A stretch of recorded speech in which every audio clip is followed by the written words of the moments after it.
అన్నదాత అన్నదాత మీ అన్నదాత చెమటోడ్చి ఆహారాన్నందించే రైతన్న అనునిత్యం నీ కండదండగా నిలిచే నేస్తం ఎవరన్నా అన్నదాత అన్నదాత మీ అన్నదాత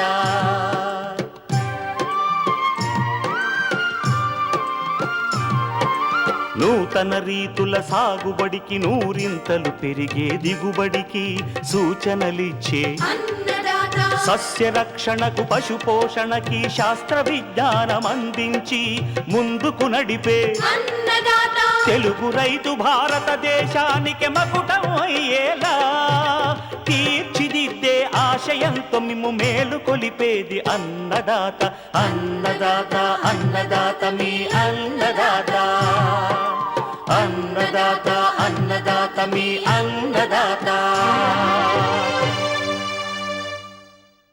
అన్నదాత ప్రేక్షకులకు నమస్కారం. ఈనాటి ముఖ్యాంశాలు: వెల్లుల్లి సాగులో మెళకువలు,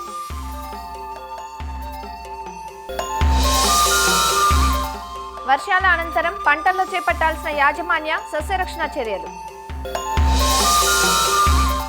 వర్షాకాలంలో వెన్నామి రొయ్యల చెరువుల్లో జాగ్రత్తలు, ఇంకా జై కిసాన్ వ్యవసాయ సమాచారం.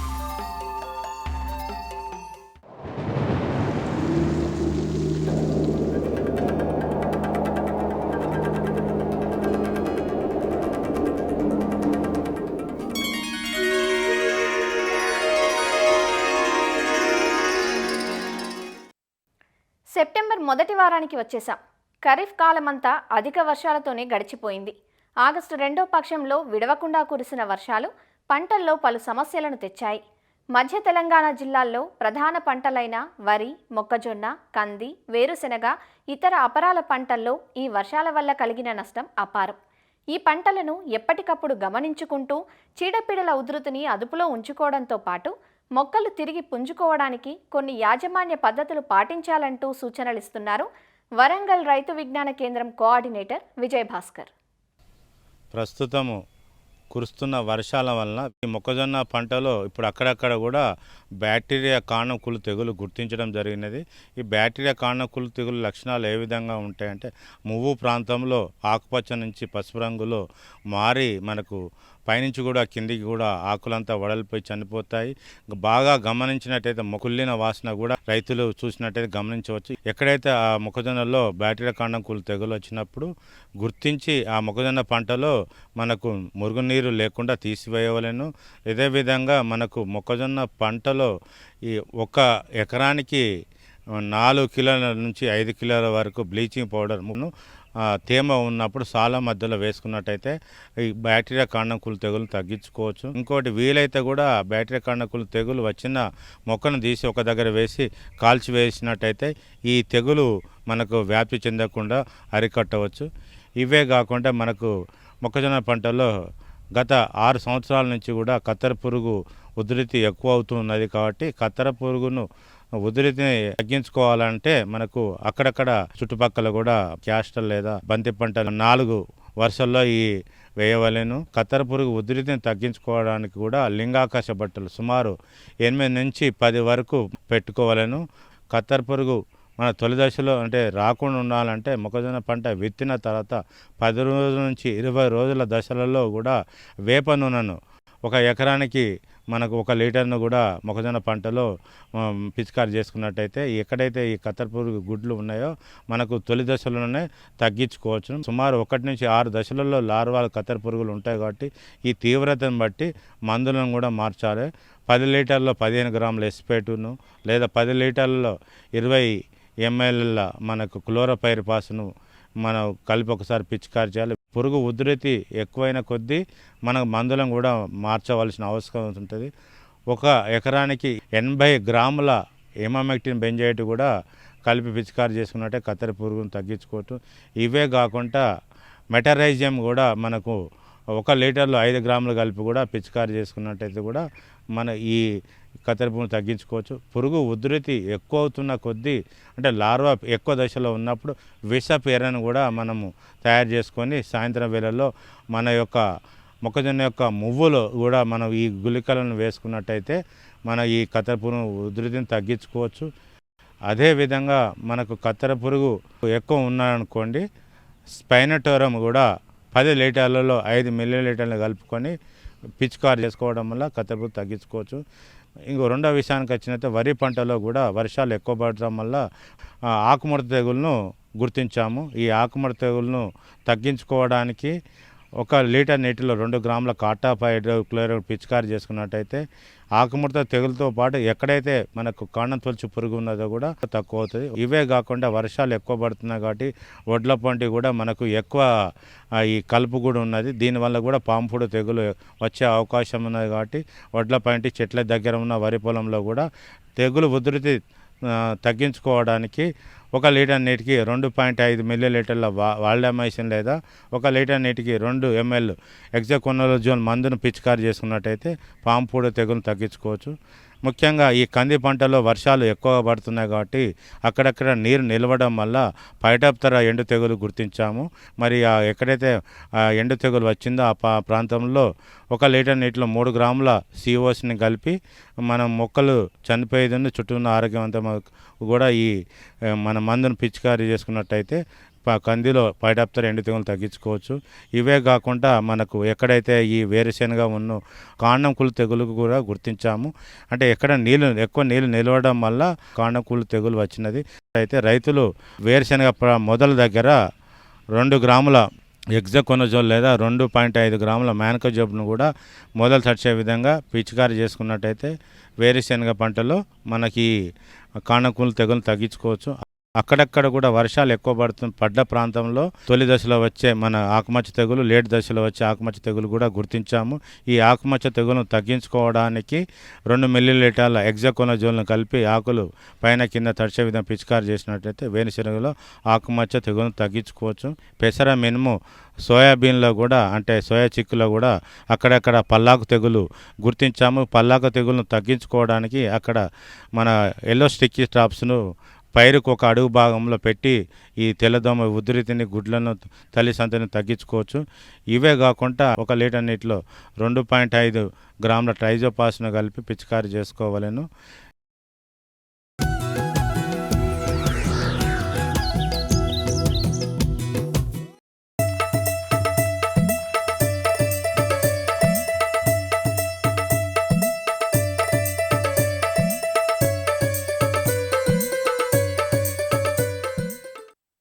వెల్లుల్లి ఆ పేరు వినకుండా, వాడకుండా మన వంటకాలకు రుచి, సువాసన రాదు. అనాదిగా వెల్లుల్లి ఆహార పదార్థంగాను, ఔషధంగాను ప్రపంచవ్యాప్తంగా వాడుకలో ఉంది. ముఖ్యంగా ప్లేగు వ్యాధి నివారణలోనూ, కొవ్వుని కరిగించడానికి, రక్తంలోని చెడు కొలెస్ట్రాల్ని తగ్గించడానికి, క్యాన్సర్ రాకుండాను, రక్తపోటును నియంత్రించేదిగాను, రోగనిరోధక శక్తిని పెంచేదిగా ఈ వెల్లుల్లి బహుళ ఆదరణ పొందింది. అనేక రుగ్మతలకి దివ్యౌషధంగా వినియోగపడుతున్న వెల్లుల్లి సాగు ఇప్పుడిప్పుడే మన ప్రాంతంలో పెరుగుతోంది. వెల్లుల్లిని సెప్టెంబర్ 15 నుంచి అక్టోబర్ చివరి వరకు నాటుకుంటారు. చలి తీవ్రత ఎక్కువగా ఉండే ఉమ్మడి ఆదిలాబాద్, నిజామాబాద్ జిల్లాల్లో కొద్దిపాటి విస్తీర్ణంలో వెల్లుల్లిని సాగు చేస్తున్నారు. మంచి యాజమాన్య పద్ధతులు పాటిస్తే వెల్లుల్లి నుంచి సుమారు ఎకరాకు 40 క్వింటాళ్ల దిగుబడి పొందే అవకాశం ఉంది. ఇంతటి లాభదాయకమైన వెల్లుల్లి సాగు విధానం ఎలానో ఈరోజు చూద్దాం. వెల్లుల్లి ఉష్ణమండల పంట. తక్కువ ఉష్ణోగ్రతలో అంటే 12 నుంచి 18 డిగ్రీల సెల్సియస్ వద్ద చక్కగా పెరుగుతుంది. మన ప్రాంతంలో వెల్లుల్లిని సెప్టెంబర్ 15 నుంచి అక్టోబర్ చివరి వరకు నాటుకోవచ్చు. వెల్లుల్లి అతి సున్నితమైన పంట. అధిక తేమను, అధిక వర్షాన్ని అసలు తట్టుకోలేదు.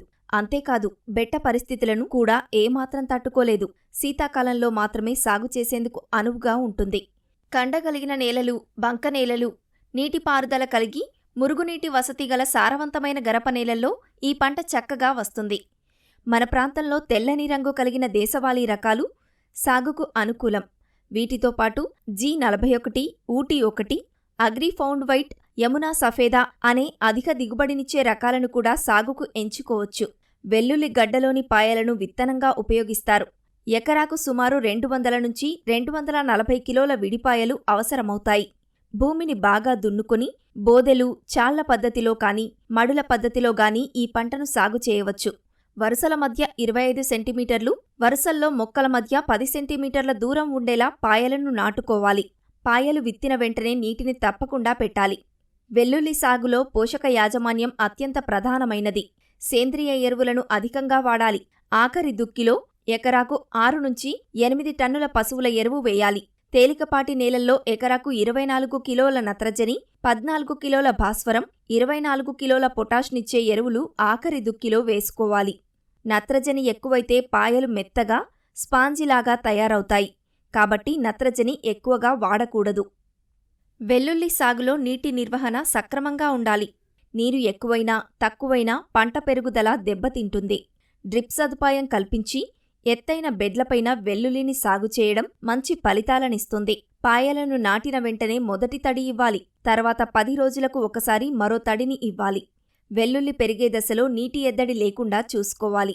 వెల్లుల్లి నాటే ముందు ఫ్లూక్లోరాలిన్ మందును ఎకరాకు 1 లీటరు చొప్పున పిచికారీ చేసి భూమిలో కలియదున్నాలి.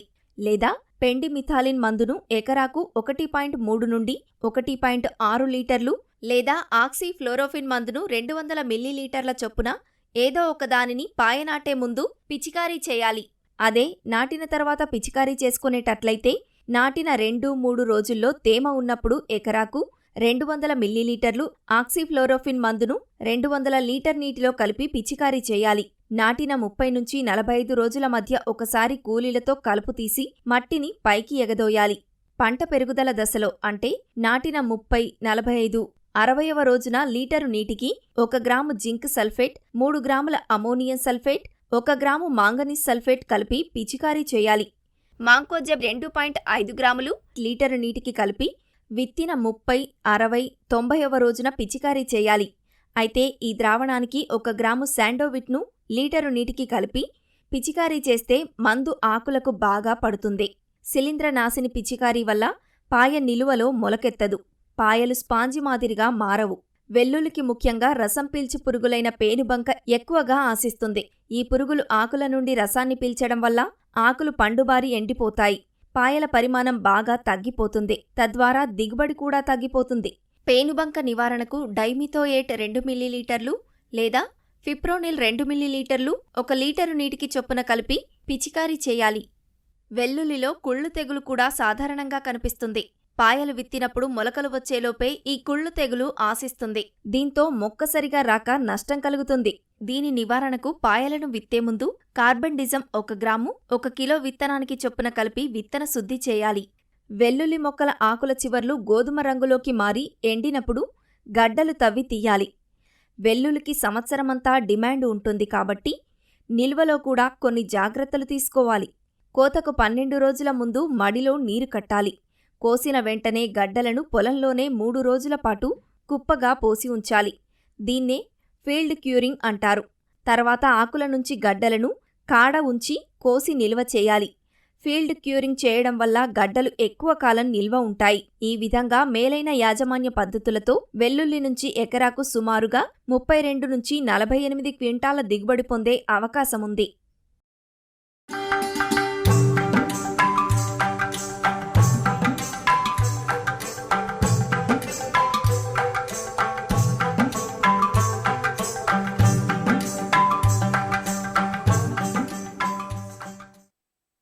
ఆంధ్ర రాష్ట్రంలో నెల్లూరు నుంచి శ్రీకాకుళం వరకు గల కోస్తా తీర ప్రాంతంలో ఆక్వా సాగు విస్తరించి ఉంది.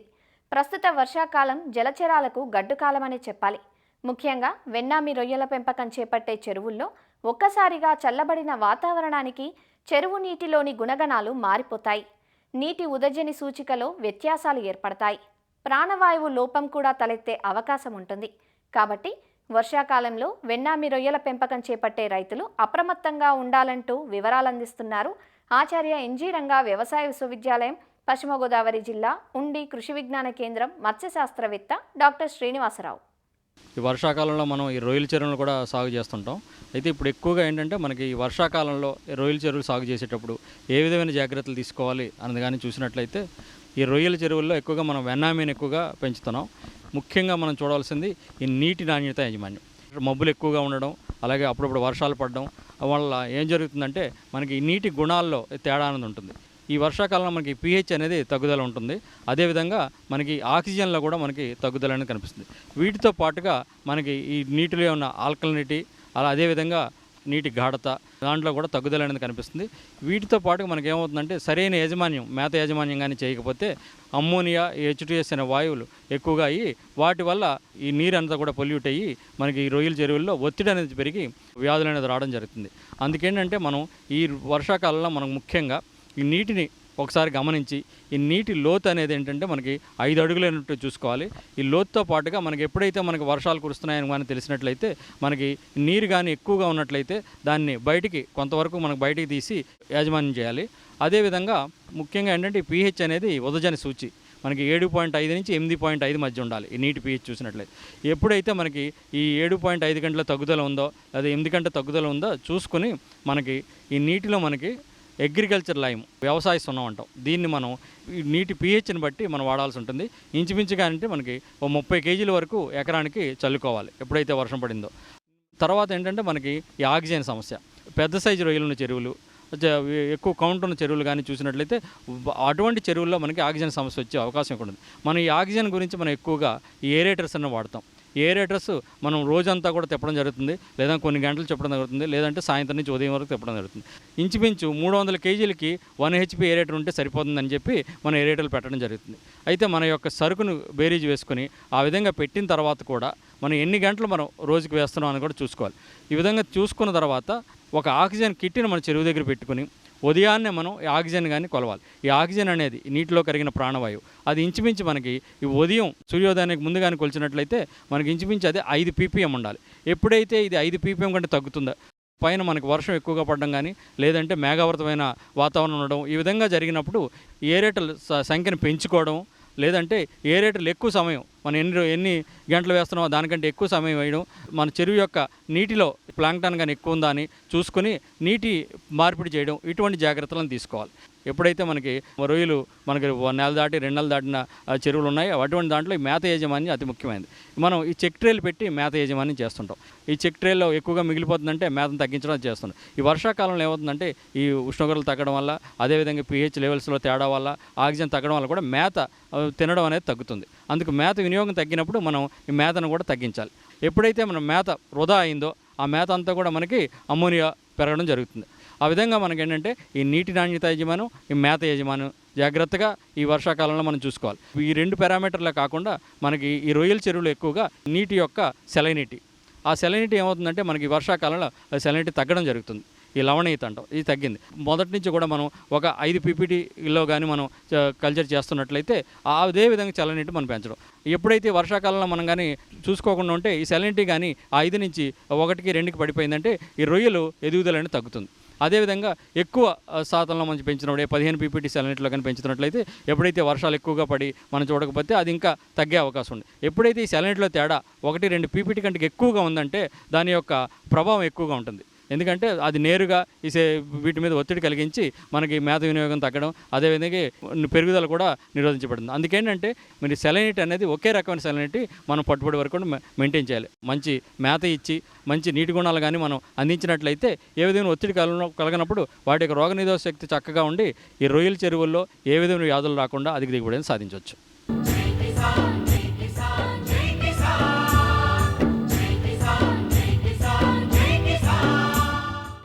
వ్యవసాయ సమాచారం ఇప్పుడు జై కిసాన్లో చూద్దాం. ఆంధ్రప్రదేశ్లోని గుంటూరు జిల్లాలో పొలం పిలుస్తోంది కార్యక్రమం జరిగింది. పంటల సాగులో శాస్త్రీయ ధోరణులు అవలంబించటం గురించి రైతులకు అవగాహన కల్పించే ఉద్దేశంతో ఈ కార్యక్రమం నిర్వహిస్తున్నారు. వ్యవసాయ శాఖ ఆధ్వర్యంలో ప్రతి గ్రామంలో వారంలో 2 రోజుల పాటు ఈ కార్యక్రమం జరుగుతోంది. ప్రతి మంగళ, బుధవారాల్లో రైతులతో కలిసి వ్యవసాయ అధికారులు క్షేత్రస్థాయిలో పంటలను పరిశీలించి చీడపీడల ప్రభావం, పైరు ఎదుగుదల తదితర అంశాలపై రైతులకు సూచనలు అందిస్తున్నారు. రాష్ట్ర ప్రభుత్వం ప్రతిష్టాత్మకంగా చేపట్టిన పొలం పిలుస్తుందిలో భాగంగా కంతేర్ అనే గ్రామాన్ని సందర్శించడం జరిగింది. ప్రతి పంటలో మరి ఇప్పుడు ఏం తెగుళ్ళు ఉంది, లేకపోతే ఏం పురుగులు ఉన్నాయి అనే దాన్ని గురించి రైతులకి మరి ఎక్స్ప్లెయిన్ చేయడం జరిగింది. ఈ పొలం పిలుస్తుందనే కార్యక్రమంలో ప్రతి మంగళవారం, బుధవారం ఈ వ్యవసాయ అధికారులు ఖచ్చితంగా గ్రామానికి వెళ్ళిన తర్వాత పొలం అంతా తిరిగి చూడటం, ఆ పొలంలో అంటే ఇప్పుడు ప్రత్తి ఉంది, ఈ ప్రత్తిలో ఏమైనా తెగులుందా, లేకపోతే ఏమైనా పురుగు ఉందా అని చెప్పి చూసి, లేకపోతే మైక్రోన్యూట్రియంట్ డెఫిషియన్సీ ఉందా, సైంటిస్టులు చెప్పిన ఎరువులు ఏంటి అనేది డిస్కస్ చేసి, అలాగే మరి ఏ పురుగు ఉందంటే ఆ పురుగుకి రకరకాల పద్ధతుల ద్వారా పురుగులను అనేది కంట్రోల్ చేస్తాం. మెకానికల్ పద్ధతులు, బయాలజికల్ కంట్రోల్స్, కెమికల్ కంట్రోల్ అనేది లాస్ట్లో అది. అట్లా ముందుగా అన్ని పద్ధతులు చెప్పి ఉధృతి తక్కువగా ఉన్నట్టు అంటే, ఉధృతి అంటే ఈటీఎల్ లెవెల్ అంటారు, ఎకనామిక్ థ్రెషోల్డ్ లెవెల్ ఏదైతే తక్కువ ఉందో అలాంటప్పుడు సాధ్యమైనంత వరకు పురుగు మందుల జోలికి వెళ్ళాం. ఉధృతి ఎక్కువగా ఉంటే మాత్రం అప్పుడు పురుగు మందుల జోలికి వెళ్ళమని చెప్తావు తప్ప అదర్వైజ్ వెళ్ళమని చెప్పడం జరగదు. కొన్ని మండలాల్లో వరి ఎక్కువగా ఉంటుంది కాబట్టి అక్కడ కూడా వరికి సంబంధించిన మరి పొలం పులుస్తుంది కార్యక్రమం కూడా చేయడం జరుగుతుంటుంది. ముఖ్యంగా వరి, ప్రత్తి, మినుములు, పెసలు, తర్వాత కందులు, ఇవి ఎక్కువగా ఈ గుంటూరు జిల్లాలో వేసుకుంటూ ఉంటారు. కాబట్టి ఈ 5 పంటల గురించి మరి సైంటిస్టులు కూడా వస్తూ ఉంటారు. మరి వారిని కూడా ఫీల్డ్లోకి పంపించి రైతుల యొక్క ఏమైనా సమస్యలు ఉంటే వారు తెలుసుకుని వాటికి సమాధానం అక్కడికక్కడికి ఇవ్వడం, ఒకవేళ మనకే తెలియకపోతే ఇంకా పెద్ద సైంటిస్ట్ దగ్గర కూడా పంపించి వారికి ఎప్పటికప్పుడు సలహాలు, సూచనలు ఇప్పుడు ఇస్తూ ఉండడానికి ఈ కార్యక్రమం అనేది ఉపయోగపడుతుంది. అలాగే మళ్ళీ ప్రభుత్వం ఇచ్చే కార్యక్రమాలు, ఇప్పుడు అన్నదాత సుఖీభావ ఉంది, లేకపోతే పిఎం కిసాన్ ఉంది, ఇవన్నీ కూడా రైతులకు వస్తున్నాయా లేదా అది కూడా కనుక్కుంటాం. కనుక్కొని ఎవరికైనా రాకపోతే దానికి కూడా ఎలా చేయాలని చెప్పేసి మన ఆర్ఎస్కే అసిస్టెంట్లు ఉంటారు కాబట్టి వారి ద్వారా కూడా చేయించడం జరుగుతుంది. పొలం పిలుస్తోంది కార్యక్రమం ద్వారా అధికారులు క్షేత్రస్థాయిలో పర్యటిస్తూ పంటల సాగుపై పలు సూచనలు అందిస్తున్నారంటూ రైతులు చెబుతున్నారు. మా ఊరు మొత్తం ఒకటే పత్తి ఉండేది, రెండో పైరు కనపడేది కాదు. అలాంటిది ప్రతి తగ్గిపోయింది, మిరపలో తగ్గిపోయింది. ఇప్పుడు వేసిన పంట ఈ స్టేజ్ బాగానే ఉంది. పత్తి 50 రోజులు అయింది చేయనిచ్చి. ముందు వేసిన పైరు బాగానే ఉంది. లాస్ట్ వేసిన మన వర్షాలు కొన్ని దెబ్బతిన్నాయి. ఇప్పుడు వర్షం పోయింది, తెప్పరిల్లుకుంటున్నాయి మందులు వాడుకుంటే. పొలం పిలుస్తుంది కార్యక్రమం గ్రామానికి డబ్బులు రావాల్సిన వాళ్ళు రావాల్సిన అడిగారు, మందులు ఉన్నాయి రావాల్సిన అడిగారు. ఆ లింగాకర్షణ పుట్టలు లోకడ పెట్టాం మేమే కూడా. ఇప్పుడు పెట్టమని చెప్తారు కాబట్టి పెట్టుకుంటే బెస్ట్.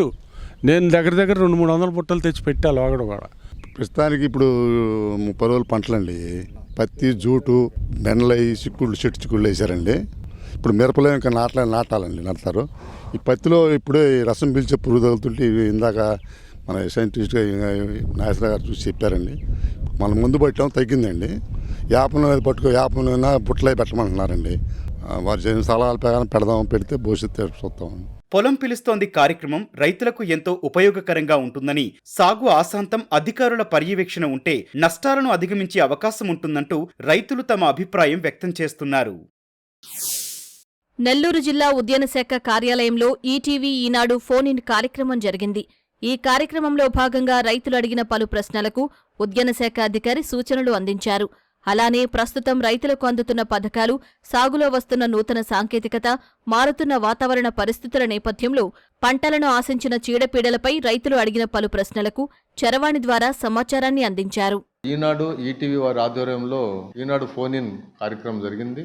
ఈ కార్యక్రమంలో జిల్లాకు సంబంధించి పలువురు రైతులు ఉద్యానం సంబంధించి అమలు జరుగుతున్న పథకాల గురించి, ఈ సీజన్లో వచ్చే తెగుళ్ళు, పురుగుల గురించి, ఫామ్ మెకనైజేషన్ రైతుల గురించి అన్ని వివరాలు అడగటం జరిగింది.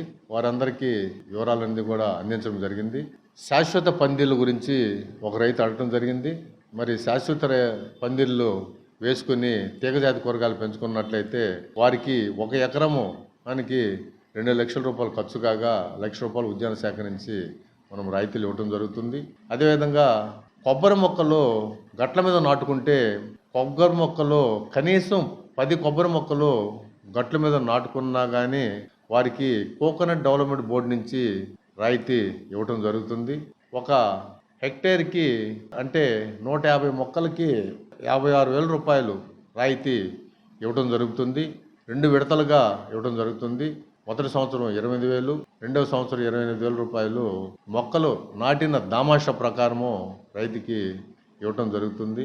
అదేవిధంగా ఈ సీజన్లో నిమ్మ గురించి వచ్చే తెగుళ్ళ గురించి కూడా కొంతమంది రైతులు అడగడం జరిగింది. మరి రైతులు అడిగిన మిగతా సలహాలు కానీ సూచనలు కానీ వారి దగ్గర నుంచి తీసుకోవటం కూడా జరిగింది. వారికి మా దగ్గర ఉన్నంత సమాచారం కూడా వారికి అందించడం జరిగింది. మా దగ్గర లేని సమాచారం కూడా ప్రభుత్వం దృష్టికి తీసుకెళ్తామని కూడా రైతులందరికీ కూడా మేము తెలియజేయడం జరిగింది. మరిన్ని విభిన్న అంశాలతో రేపటి అన్నదాతలో మళ్ళీ కలుసుకుందాం. నమస్కారం. అన్నదాతలు తమ సందేహాలు, సమస్యలను 1800 425 4085 టోల్ ఫ్రీ నెంబర్లో ఉదయం 10 గంటల నుంచి 11 గంటల మధ్య పని దినాలలో సంప్రదించగలరు. ఈ కార్యక్రమాన్ని యూట్యూబ్లో www.youtube.com/annadaata ETV లింక్ ద్వారా వీక్షించవచ్చు.